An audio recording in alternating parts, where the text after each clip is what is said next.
Well, the takeover of Henry Jones by Elders was well underway. Thanks to Peter Joseph talking to Bob Cowper and Peter Scanlon, he said all these shares, something like 25% of the company, is in limbo. He bought the shares through BT thinking that Elders said they had a party to buy them, and they didn't.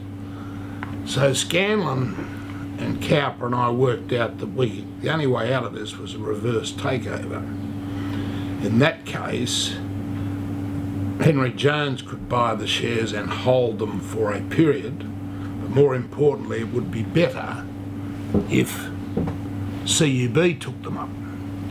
Now, CUB, under the merger proposal that came out, would dilute from about 32% of Henry Jones IXL down to somewhere between 10 and 12, which meant again that even if we did this reverse takeover, Elders could be still vulnerable and Holmes Court could come in and have another go. So while Scanlon and Cowper were finalising the deal over in Adelaide, I went down to the brewery, met with Eddie Cohen, the then chairman, who only died recently and well into his 90s, and John Baillieu, who was an outstanding man, and suggested to them that they ought to pick up the slack, these shares that were in limbo, and do a partial takeover, which would mean that they would have a much more significant stake in Elders. After a day or two they agreed, which was very, very good. So we then went to the final terms of the agreement. The Elders board passed it very quickly. It was the Henry Jones board passed it very quickly. It was of great advantage to us. We, as the shareholders of Henry Jones, were getting the takeover premium, and we were taking control of the company. Most unusual situation. The Elders board took a lot longer. They were vacillating. Norman Young kept ringing Sir Ian McClennan, asking lots of questions, trying to get a better deal for Elders, particularly in relation to the people. Why not let Charles Schmidt continue to run it?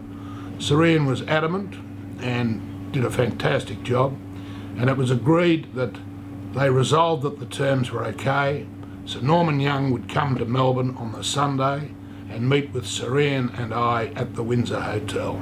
And what a meeting it was. Norman Young, tough head of the most important businessman in Adelaide, started laying down the law to Sir Ian. Well, Sir Ian saw red, absolutely red. He said, Norman, do you realise that if you don't agree to this deal, you'll finish up in jail?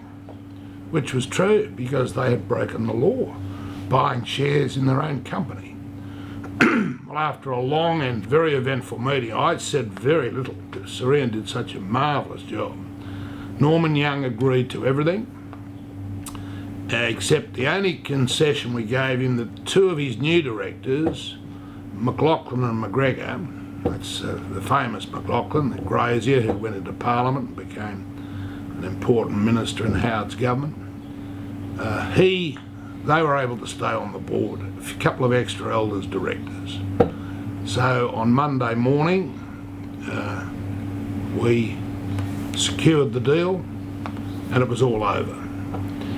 Now at that point, CUB came into the picture and made a partial takeover for Elders stock. Made a partial takeover for Elders stock, and they finished up with 49.88% of Elders.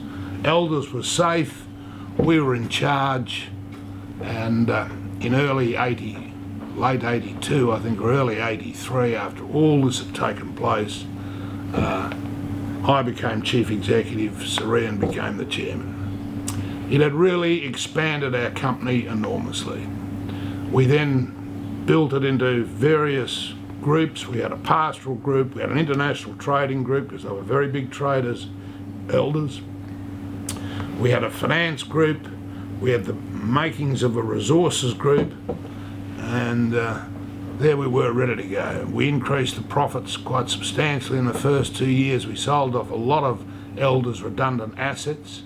They had 5 or 6 huge farms which were only earning about 2% return. And you can never have a farm in a public company because it's never going to make much profit. The profit comes from the capital gain, which never gets reflected in public companies' performance, profit performance. So there we are. Peter Scanlon and I started to look round at this. He was in charge of strategy. We found another company called the Woodhall Trust, which owned AML&F, which was another pastoral house in Australia, and had a number of very interesting other companies. It was an English company, so we did a lot of work on it. It was only capitalised at about $60 million, and we decided we'd try and buy it because it would take Elder's wool position, or the position in the pastoral business, from 35% to 50%. So we went over, we got our brokers working, we'd done all our homework. It was a good buy for us if we could get hold of it. So at 8 o'clock in the morning, I think it was a Monday morning, the Scanlon and I in London, we basically raided the Woodhall Trust. By 10 o'clock, before the market had opened, we had 12.5% of the stock. It was quite phenomenal, and because it had been a lazy stock that hadn't performed very well. Well, the brokers hadn't even got to work, and 12.5% had gone. The stock exchange got so annoyed that all this had happened before the bowler hat brigade had arrived at work, that a week later they changed the rules and no takeover bids, nothing could occur before 9:30. So on our first go into London, we changed the rules within a week. We bought the Woodhall Trust for $90 million with an agreed purchase, which was quite unusual for us to get an agreed purchase like that. And this really did strengthen the Elders business. Next week, I will be talking to you about the Elders CUB play, which is probably, along with the one I've just described, the most memorable thing that's ever happened.